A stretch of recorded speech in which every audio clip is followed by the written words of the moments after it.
Welcome to From the Wing. I am back with Steve Jones Jr. Today we got an interesting rundown for you. A lot of stuff happening in Pelicans land. We have we're going to touch a little bit, just a smidge, on the seventh circle of hell that Dallas now lives in, because Anthony Davis also lives there, and Christian Clark, my former co-host, also lives there, and so I can't not think about it.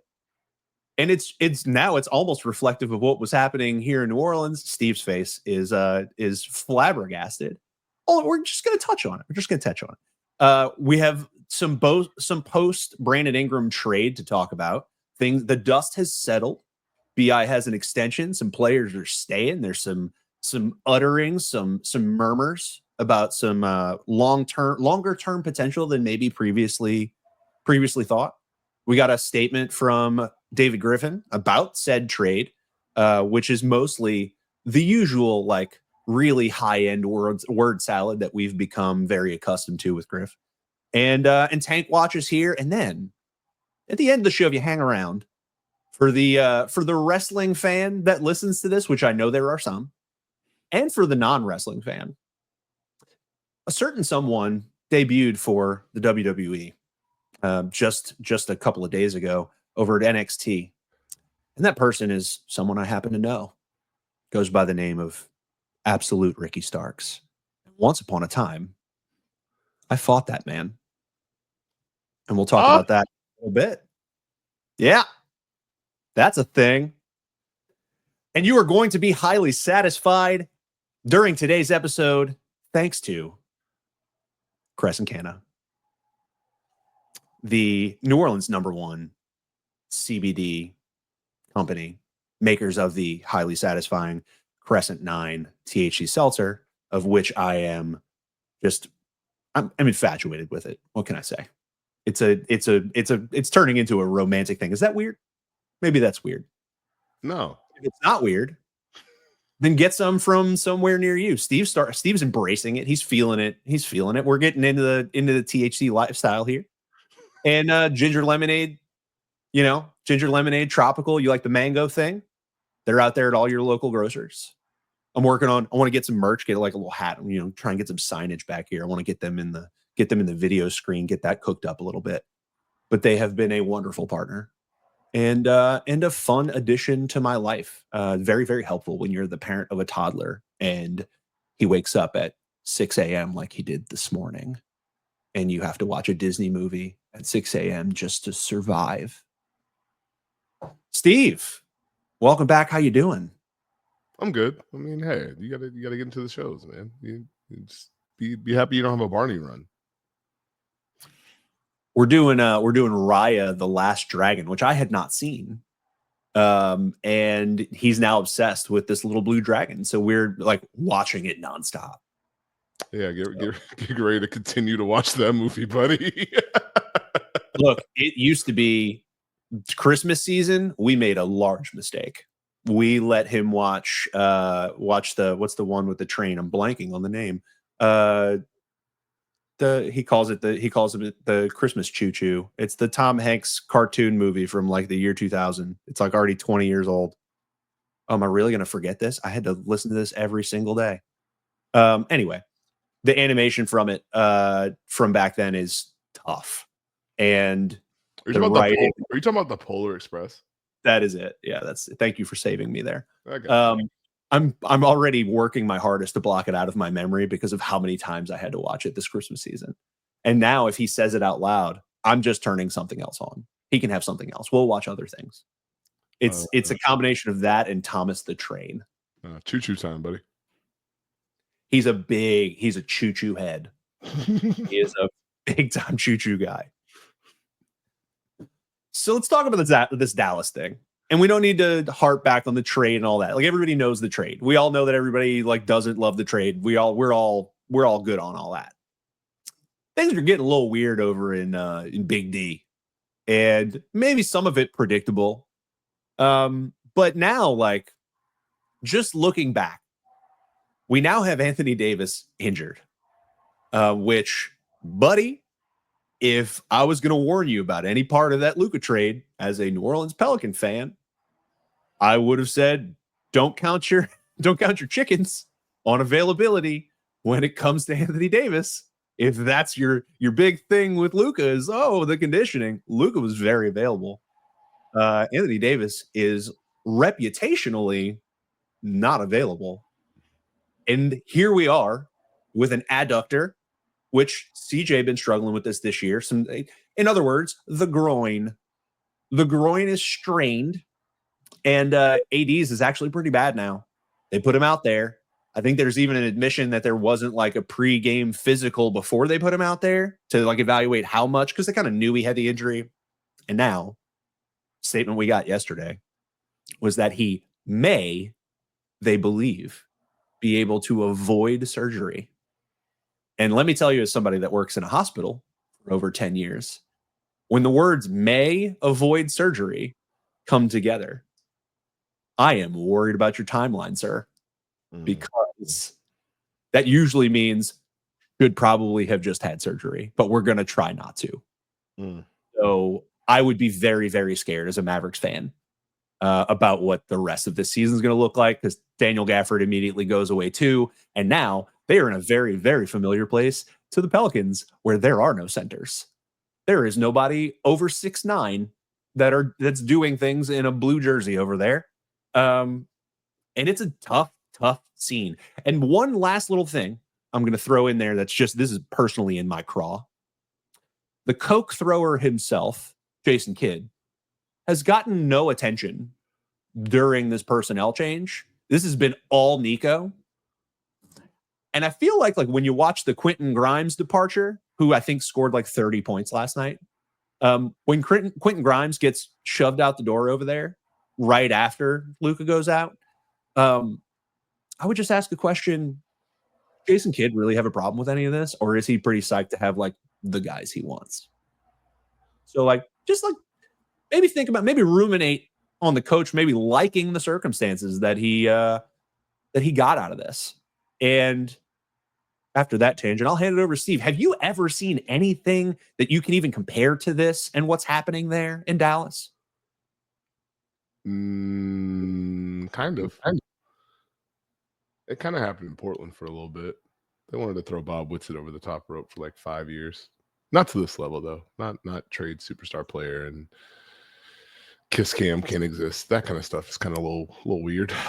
You take a lot of glee coming from you talking about the Dallas Mavericks, who I may remind you just won a basketball game. Just gonna throw that out there, Hey, Max Christie's pretty good. Look, Max Christie looking good in ways that are making Laker fans very upset. But I mean, it's, I don't know, man. I'm Dallased out right now. I'm not gonna lie to you. All right, well, look, we don't have a lot of time. I really just wanted to get the 2 points off that, we know about this AD thing. We all could have told you over here. That's why I'm gleeful. Maybe it's too much. I'm bringing a little too much energy to this, and it's just because we know about things made of glass that wear blue. We do. We got a lot of it. We're very familiar. So anyway, we can just move past the Dallas stuff. It's weird over there. I feel for my guy, Christian Clark, covering this stuff, although no better person to be on the ground journalistically to talk about this stuff than that guy. If anybody's going to find out, when we look back and we get the end of season retrospective on what actually went down, how they ended up in the coffee shop and all that stuff, we're anybody that lives in New Orleans is waiting for Christian's compendium piece on this. And I have already sent the text that once that happens, he is coming on here, and we're I am owed at least that much. All right, we can leave Dallas alone. That's it's kind of punching down, which is weird to say for the Pelicans. Punching down, it's not punching. Everything's punching up for us. BI is officially traded to Toronto. We knew this, but he gets his extension. I maybe hypothesized around the number that I thought he was going to get, and that extension was probably promised in order for him to be happy to go to Toronto. And Bruce Brown and Kelly Olynyk have arrived. Olynyk has tried some king cake. Bruce Brown's wearing cowboy hats. basketball things have moved on. The world continues to turn. And Steve, what you got? You look a little curious. I'm gonna ask a question. Are cowboy hats a thing down there? So interesting. They are and they aren't. They are not in the city, but the wonderful thing about Louisiana is that everybody thinks of one specific culture. When you're outside of Louisiana, everybody thinks of the gator guy in the boat. That's the thing they think of with the very, very Cajun accent. Like that's the thing that people do to us stereotypically. But if you've been here and you spend time in New Orleans, what you actually get, I heard a wonderful, this is like a great description of what we sound like. Because I've heard this when I go on vacation and stuff. I've always heard like, oh, you sound like you're actually from like the New York or Boston area. I'm like, no, I am not. I'm just from urban New Orleans. They said we sounded like a guy from Brooklyn that's on Valium. Wow. So yeah, if you go 45 minutes outside of New Orleans, cowboy hats abound. You will absolutely pass horse trailers on the interstate, on the way to Lake Charles, on the way to Mississippi. There's a lot of rural just outside.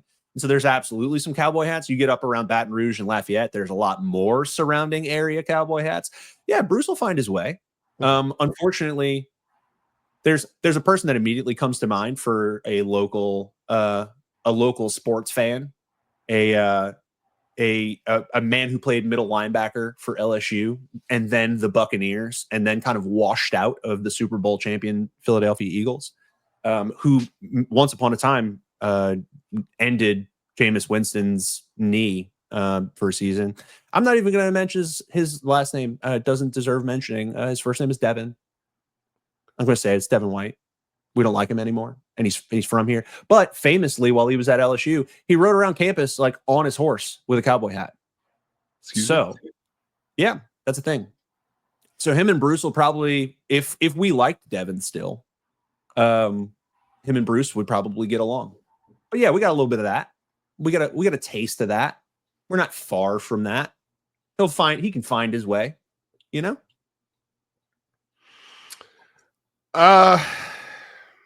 It's kind of weird to see Bruce Brown doing Bruce Brown things for this team in specific fashion because of where they're at. So it's like, oh, yeah, screening, cutting, defending. How much of that do we need? It helps, but also, I guess the big question is, can they keep these two? Like, it's cool that they might want to stay, but then how many knocks on the door is Bruce Brown about to get after this season? Like, is there going to be enough that the Pelicans could do to be like, hey, we're good to go? Or is this like, hey, something's happening. Can I crash on your couch for a few months? Hey, it's nice here, man. We have good chemistry. Could be roommates. I'm moving out. So this is my fear as well. You know, I have an affection for players like this. Though Bruce does already worry me last night, just like watching him follow his own misses and everything. I'm like, oh, this dude's going to mess around and accidentally make us win a game we're not supposed to win. Which I know you hate. I know you hate that. I thought, so here's the thing about his market. I thought there would be a bit of a thirst for Bruce. And I think if you look at the aprons, like this is one of the casualties of like living in apron land where we were. The teams that need that kind of help couldn't afford to get that kind of help, or just mechanically could not make that kind of trade happen. They already had some number looming. You know, like Bruce Brown added to like Milwaukee would have been sick. Like if he goes there with Kuzma and then Middleton goes out and Connaughton goes out, they probably would have had to send Portis out as well. But if what you end up seeing is like Kuzma goes there, but Bruce is there too, to just like tie up all the guard wingy loose ends, that would be really cool. It's really, really hard to get that many levels of that, like that size of deal done. I think it was hard to pursue people like him. I think it would be hard to pursue a CJ McCollum on that number in this past window. And I wonder what it says about his market in the offseason. Bruce is also older. Bruce is like, you know, how long are you going to bet on like the hard-nosed, tough player who's, while he's not an elite at anything, is kind of good at everything. That just like cleans up your defense, cleans up offensive roles because you can plug him in a few different places. I wonder if we got an indication of his market, but I don't know. There will be bidders. I think we now know the Pelicans are interested in, they'd say this anyway, but I think they are interested in keeping him. It's just going to depend what that number is. So we'll see. Olynyk, I think, is a little more straightforward. Got another year on his deal. Stylistic fit. I think they're just going to keep him. I think he'll be here, and we're going to get a chance to see like a little bit of what this looks like with Zion. Does anybody want Kelly Olynyk to be your starting center? No, but there's not really going to be a tried and true 35-minute starting center role here. So I think a marriage of him and an improved, stronger Yves Missy is an intriguing little combo, and I still want another center. But yeah, Bruce is going to have a market of some kind. It's just how high does that number get? But he, as of right now, Bruce's current salary, I think he's at like $23 million. I don't want to get into too much numbers talk, but he is essentially their apron room next year. If he fell off the cap, if they just let his contract fall off, they have his cap space and apron room. So they have flexibility there to do something with him. They also need to fill out the back end of the roster. Another fallout of the BI trade.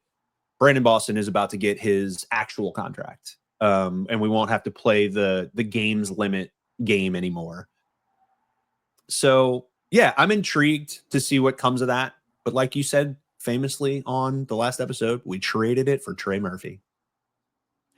You did, and he continues to do very good things for the basketball team. And so does Zion Williamson when he plays his minutes. I tell you, the Sacramento Kings likely sick of that man to an absurd degree.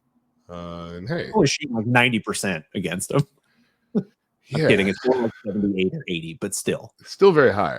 Can I ask you a question? Of course you can. How did you feel about the Jonas Valanciunas wink? I love you. Look, we all love Jonas here.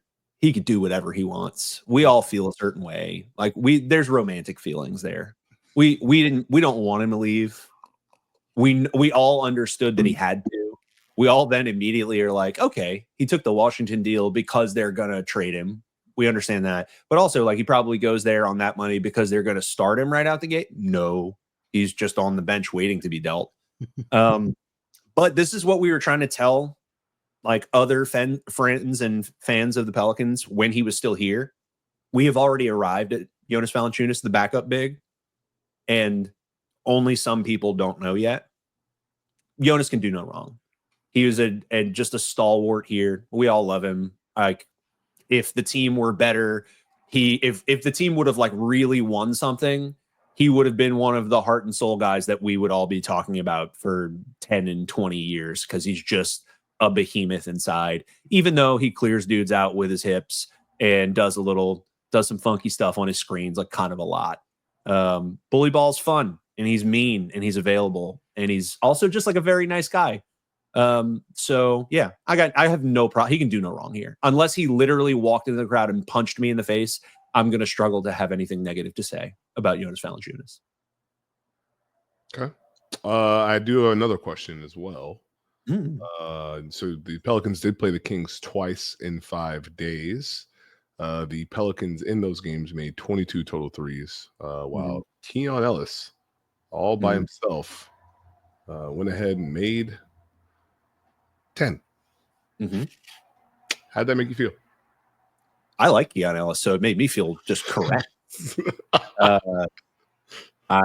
Keon Ellis was not playing earlier in the season for Mike Brown, and I was like, what are we doing here? He showed you last year that he should be a stalwart of your rotation. I use stalwart. I do that. I get like a word in my head and then I can't kick it out.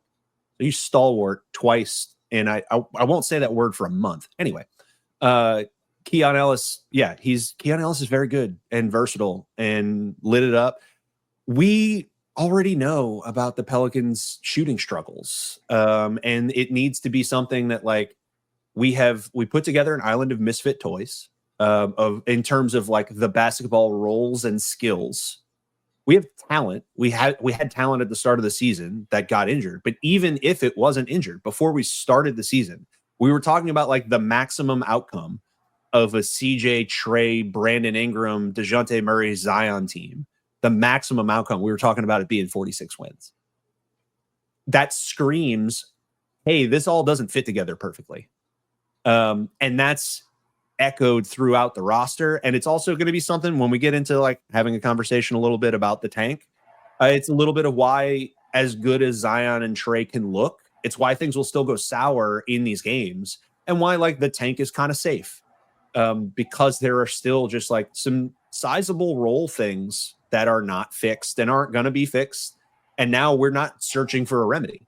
So things will break down. There will be guys that get exposed and they will lose these games. But Zion and Trey will continue to do the things that you want them to do and will continue to look monstrous. Zion, like, since he returned from this injury, Zion's numbers, his per minute numbers, are Shai Gilgeous-Alexander, Giannis Antetokounmpo style numbers. They're Nikola Jokic style numbers. And it doesn't matter because it's like, it doesn't matter in terms of victories and in terms of like the team's plight for this year, but they're capping him at 24 to 26 minutes every night, and he's scoring more than a point a minute, and he's playing defense at the same time, grabbing rebounds, getting some steals and blocks. Zion's doing everything you could ask. We just have a roof on it as we shield him. So yeah, it's tough to watch a team just like very, very easily be able to shoot us out of games, but that's the story of this team last year as well. You could boat race us, like the Charlotte game, our line in the sand of like, is this a tank or not? Charlotte gassed those threes in the first quarter, and that game was over. We cannot chase. We do not have the personnel to chase that down. We just don't, because the primary guys are not like 3-point hunters. Trey Murphy is the one, and that's a lot to ask to get what you want to do. You want him to shoot 15 of them? Like, maybe, but not every night. It's interesting. You know, I'm sure you're going to bring the T word back up later, but you look at this, and I have a theory. We talked about the 4-game win streak. All the fun was had. Snow came, and the New Orleans Pelicans have not won a game since. Yep. Yeah, not a single one. And so we looked at the schedule, and it was like, boy, we're going to find out a lot when the Charlotte-Toronto games happened, and nothing good happened. And then you got into the hell of whatever the rest of the schedule was, and you haven't won a game since. Yeah, we are the proud owners. The proud owners. The proud owners. The NBA's worst losing streak. We are 0-10 in our last 10. Philadelphia, the only one sniffing our jock in that respect, with an 0-5 streak. We are doing the tank right. This is elite tanking. And we're look, I do want to get into specifically like in a more serious way. Like, I really struggle watching what conversation happens among fans when teams get to this point. So let's talk about what Griff said in his presser. There's one line that comes out of there that I think is the thing that matters. Like, you heard a lot of word salad about like what he believes about who Olynyk are and Bruce Brown. Like, we don't need to hear him say that. Any one of us could like write the script of what he might say. However, he mentioned that him and Willie are going to get together during the All-Star break here and talk about development plans for the rest of the season, and focusing on that and focusing on the development that they've already begun. And if you're somebody like Steve, you might say, what development? Who? But we have some, and I can call them all out by name. I can call the role change out, verbatim. I can tell you when it started and what you're looking for. And we're going to lean into that stuff now. So he is essentially all but said out loud. And they've also confirmed this in the way that they've described, and Zion has described how they'll handle him for the rest of the season. That we are essentially like philosophically and strategically a tank. What that will mean, I want to be very specific about. I'm going to take a stab at this. I'm not going to say that like I don't run the team and I'm not there and I'm not in every decision. But we are not the same as the Washington Wizards, clearly. We're not the same as Charlotte, clearly. Don't shake your head at me. Clearly. We are not the same as the Utah Jazz. Those three teams knew that they were going to be in the tank. Knew it. They've been there. We have had an unfortunate series of events occur that have removed what might have been like illusions of high level of competition. We have knocked those down, and we are staring at the reality that there is no time, that there's nothing to gain from being at 32 to 35 wins, to striving for that. So basically, like, kind of once we get to the Charlotte and Toronto games, you lose those. You're like, well, we kind of shouldn't press the gas the rest of the way. We should really like focus on what the future of this team is. And that's reflected in the Brandon Ingram trade. You tripped into the flag. That's what you did. You tripped into the flag. You're not supposed to be here. You're not supposed to be in this room right now. But you look up and it's like, wait, the flag is right there. We can get the flag. Go get it. What I will say, there are a lot of fans that are like thirsty for criticism, like they want us to like kill the coach and kill Griff and kill everybody and just be negative and feed my anger. The one major criticism that I'll give is a multi-year criticism across the board. We have attempted to put together a total basketball team that is supposed to have all of the offensive and defensive attributes that it takes to win serious games against real deep competition. We've attempted to do that knowing that we were short in size, like physically short, and also short in ball handling. And we have chosen to make moves that we could have addressed the point guard a different way. We could have addressed the big man, the front court a different way over the course of the last few years. We have routinely chosen to band-aid or like take advantage of what we perceive as a value play rather than getting the circle that fits the circular hole. And I think that when laid bare, when you know you don't have depth in your backcourt and you know you don't have depth at the center position, and then you go in, you should not be surprised by injuries occurring or lack of quality play happening at one of those positions, and that wrecking everything else you're trying to do, because you chose this risk, and we have repeatedly chosen this risk. And I think that was the biggest reason to celebrate the DeJounte Murray trade. It was the first time that we looked at the circular hole and said, that's a circle. Let's put him in there. He may not be the world's greatest point guard, but he does a lot of things that no one on this team does. So let's take the guy that can fit on this cap sheet and let's plug him in the circular hole. And then he'll break and we'll have him have the worst year of his career injury-wise in our uniform, because of course.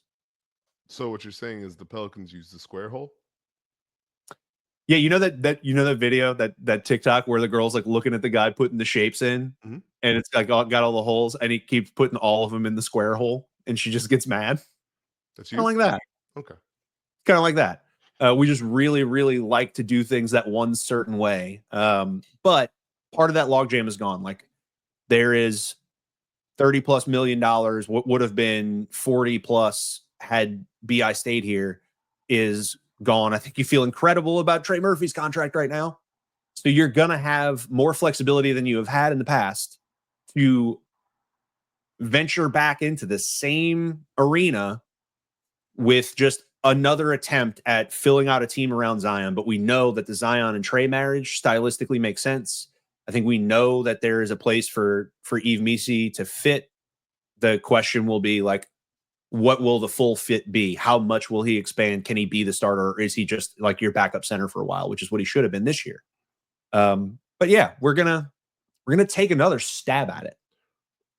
Well, I mean, the luxury, I guess, if I want to use that word, is that you do have talent on this team, and you're not necessarily supposed to be where you're at standings wise. So you have the opportunity the rest of the season to just see how much everyone has that can add to what you're trying to do. We've seen Zion and the usage and what he does. And okay, you feel pretty good about that.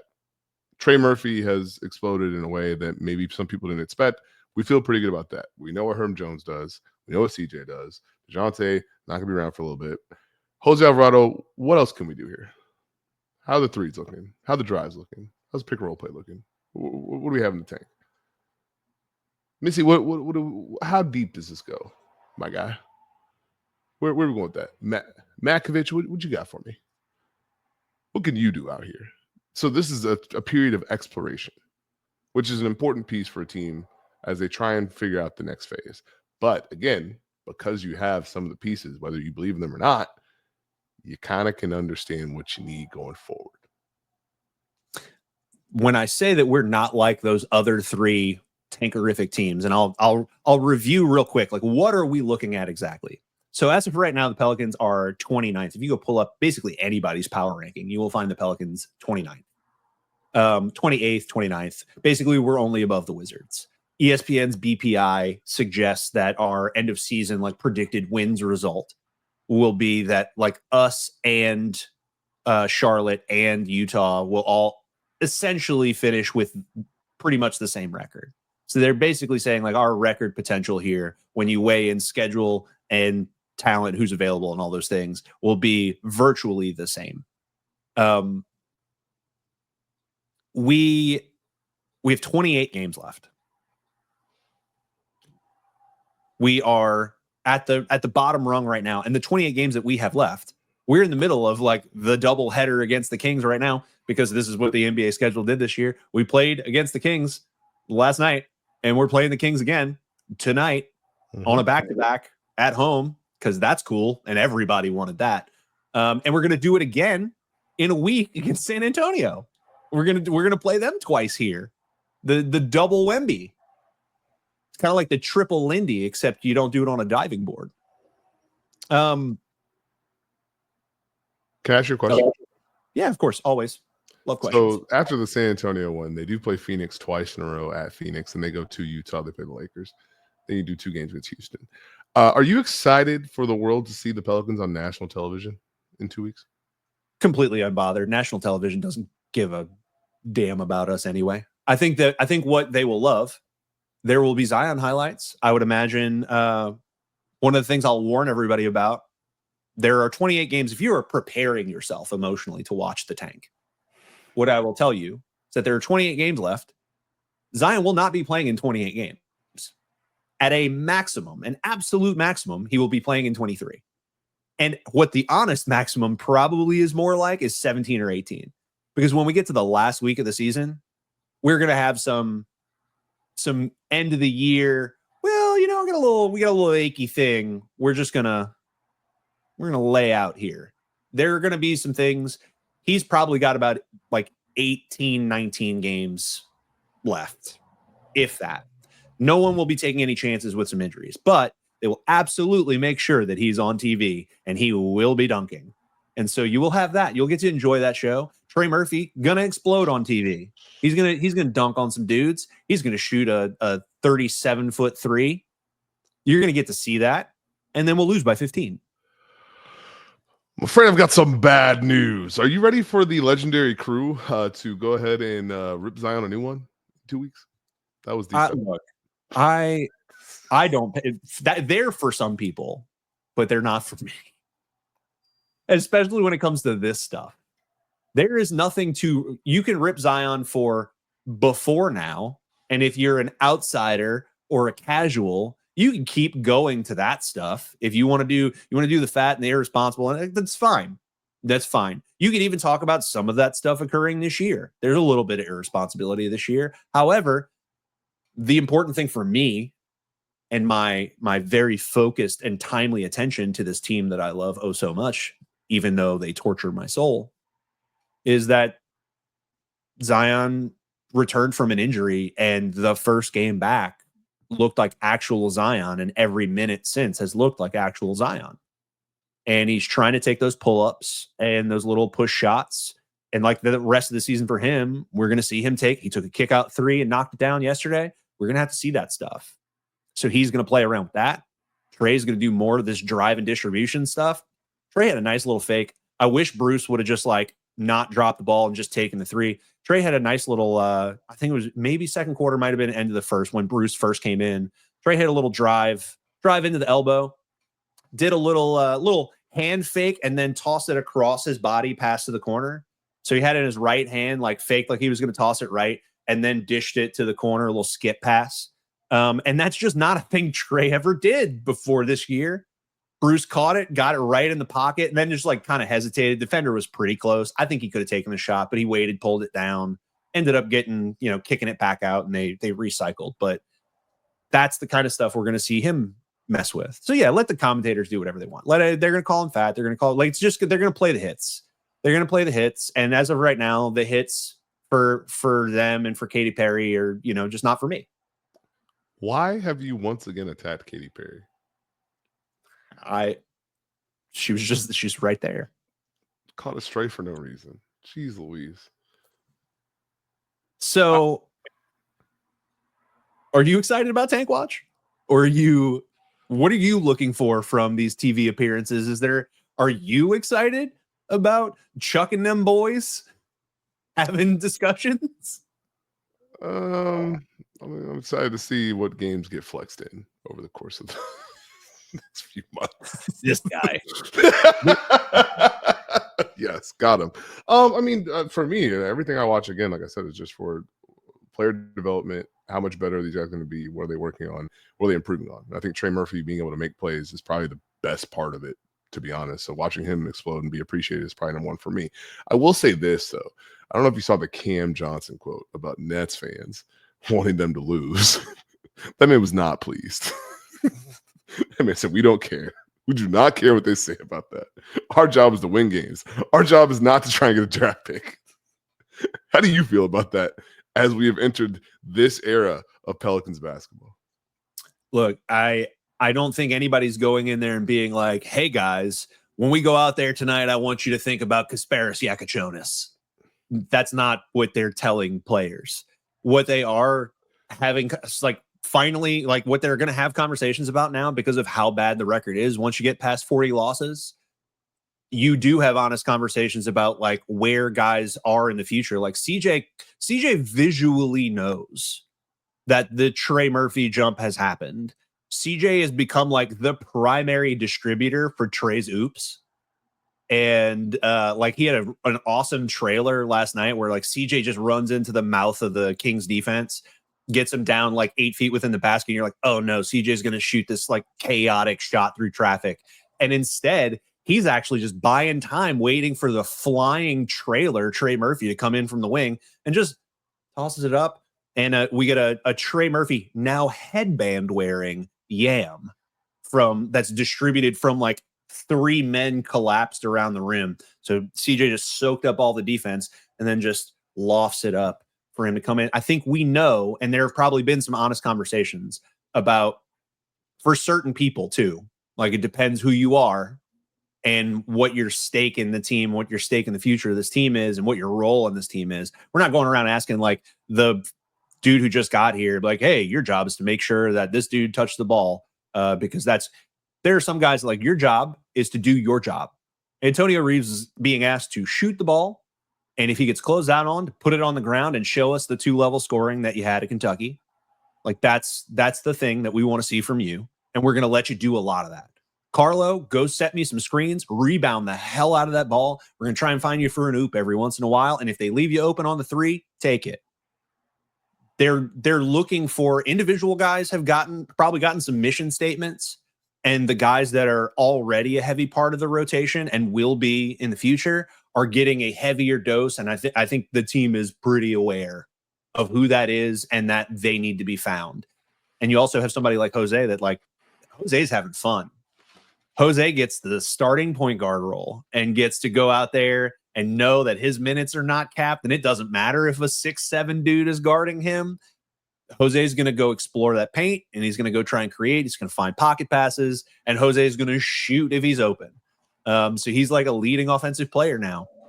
I think we all know the physical limitations, though, and there's only so much ceiling for that. We know what he is. But the one cautionary thing I'll say when looking at the tank, What the tank is the fact that Carlo Makovich and Antonio Reeves have 17-minute roles every night now. That's the thing. Jose is the starting point guard.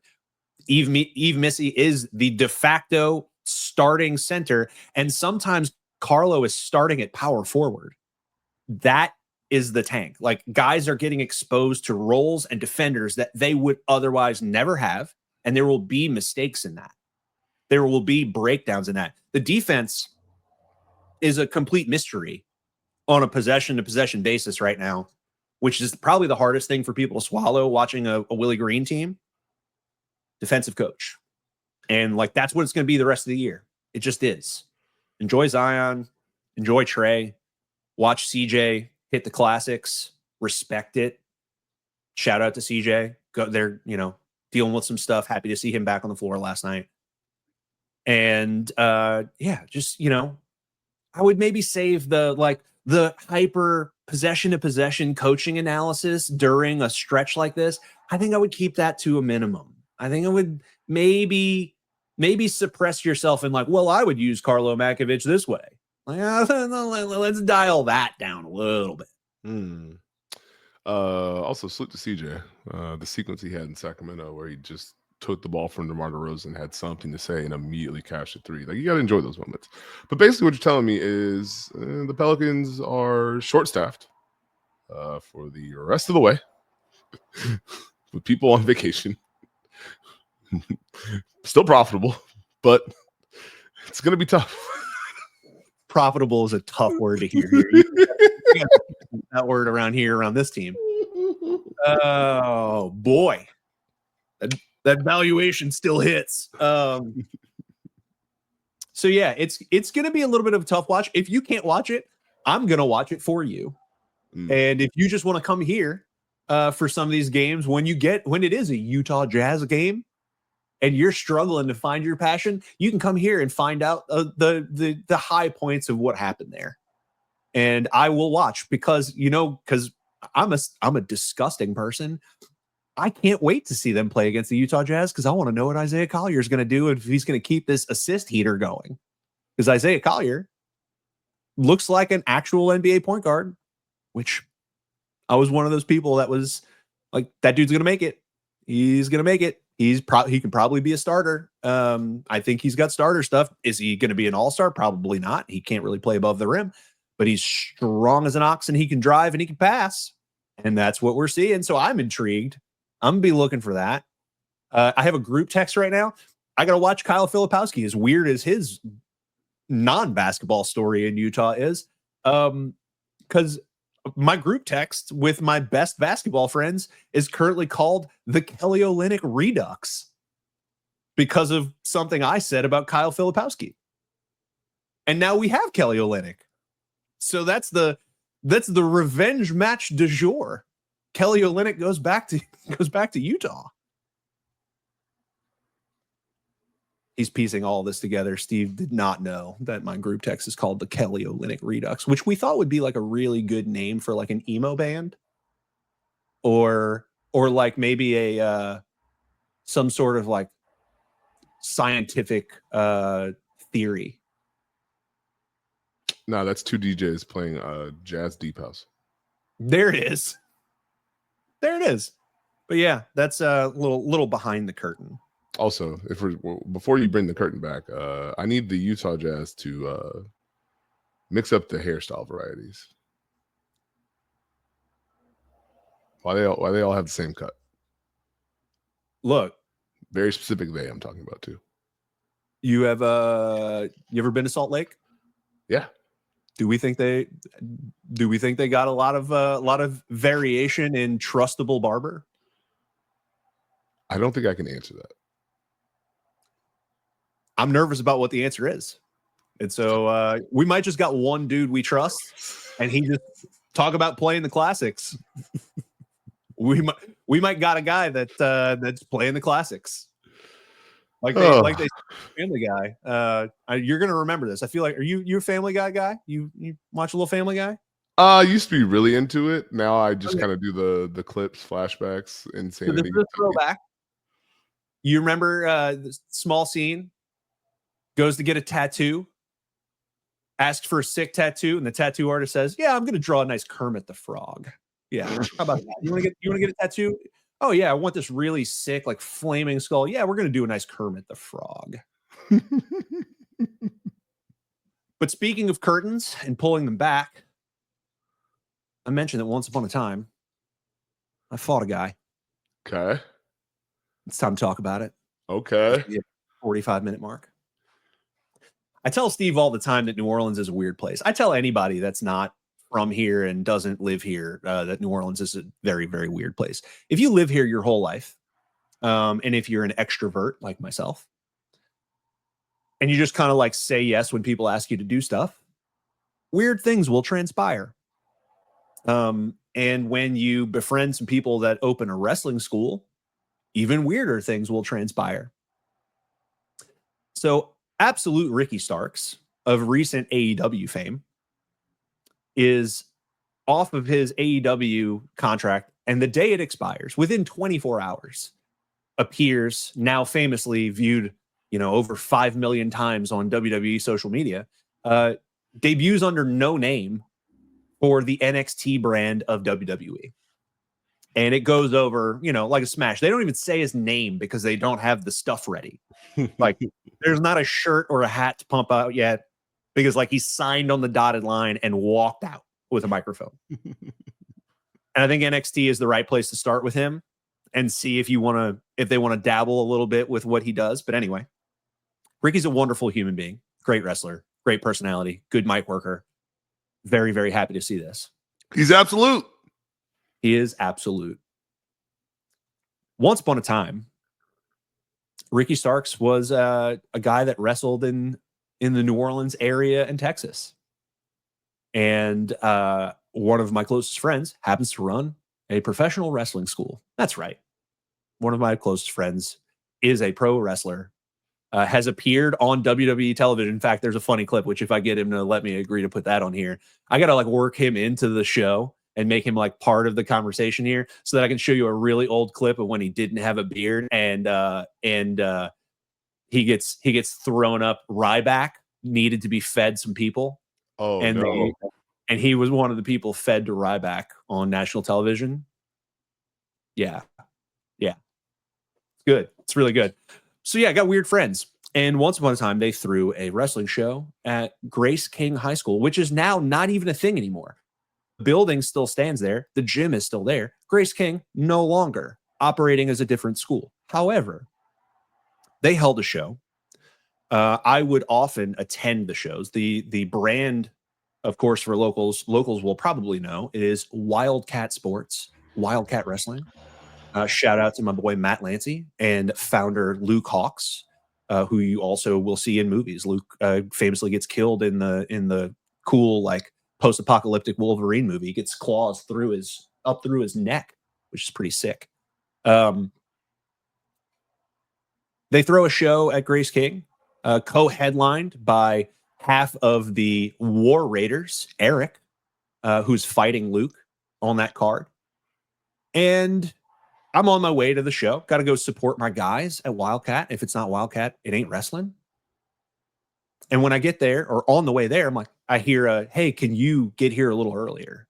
Like, sure, this is weird, but whatever. And they say they want to do a security guard spot for one of their matches. So they got a tag match that's got to go a certain way, and it requires some interference. And the new students are maybe a little too new to be trusted to run the spot. So it was like, hey, these guys are kind of young and like maybe a little dumb. You're an adult. Can I throw you in one of these security shirts? Can you do this? Like stand at the show like you're security, and then when we give you the sign, blitz the ring. Like, hell yeah, I can do that. What do I? Sure. And I am assigned one absolute Ricky Starks. My job, when I get the signal, is to rush the ring, throw him out of it, and then forcibly push him back into the locker room, in which I will receive a beatdown. Like, undoubtedly, this sculpted man is going to just hammer me a bit. Mhm. And so, one night in New Orleans, I think I found the date. It's over 10 years ago at this point. We're September 13th, 2014. This is why, like, when people ask you to do stuff, just say yes, because it might turn into something weird like this. We get the signal. I'm in the security shirt, the highlighter colored security shirt that has never been washed and has been used by a lot of people, which let that marinate, much like the shirt did. And I rushed that ring, and I threw Ricky Starks out of that ring. I did. There you go. Chucked him right out of there. And then I jump out the ring, clear him out while some hilarity ensues inside. And then I start forcing him down the old walkway back to the locker room, and he's slamming on the back, and I'm selling it. I dive on the ground, and I'm getting hit on. And then eventually, like, we get the resolution. I get back up and I shove him back toward the locker room. And now I get to say, once upon a time, I laid some hands on absolute Ricky Starks. He laid some on me, admittedly. A few thumps, but I did my job that night. And I'm happy to say that, like, I've spent a little bit of time with Ricky too, just by happenstance, before the WrestleMania that was here and everything. Phenomenal guy. Could not have happened to a better person. Thrilled. Like, he should have been on this show a long time ago. He is built for this. And he's thirsty for it in the right ways, which, if you go looking around for clips from, like, The Undertaker and all these other people talking about him, everybody has glowing things to say because he's one of the dudes that's always done it right. And so now he is in WWE, and I'm gonna hitch onto his coattails and let you know that I once threw that guy out of a wrestling ring at a public school nearby my house because New Orleans is weird. Louisiana is weird. Excellent story. Love every bit of it. Who would have known how this came together? I do have one very important question. Did you want to tell that story this month? What are you implying? Why are you gonna do this? Why are you gonna do this? Where you are set? This is a trap. It's a trap. Call Admiral Akbar. It's a trap. I'm not answering that question. The story is poignant because the man just appeared on WWE. Damn it! The time is now because he made it now. His contract ended in February. I didn't decide this. I didn't land on Plymouth Rock. Plymouth Rock landed on me.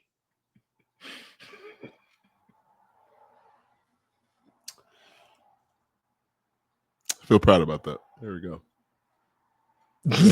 I'm proud of getting Plymouth Rock in there. Oh, and on that note, and I'm looking for that footage, by the way. So we're working on it. I got to do some cooking in the background to try and get a hold of that footage, but because it's a pretty old show. Like, that school basically has been around for like the last 10 years, and we're talking like first 15 shows they ever did. So I got some work to do to get my hands on the video. I have actually never seen it. I just lived it. And so we shall see. If I can get my hands on it, I hope to. I will continue to search. But yeah, I'm proud to get to say this weird little turn in life that I beat on Ricky Starks. And yeah, I said it on February 13th. So shoot me. Anything before we depart, Steve, or just a couple more chuckles? Nope. It felt like a good one. There we go. We'll We'll see you next time, guys.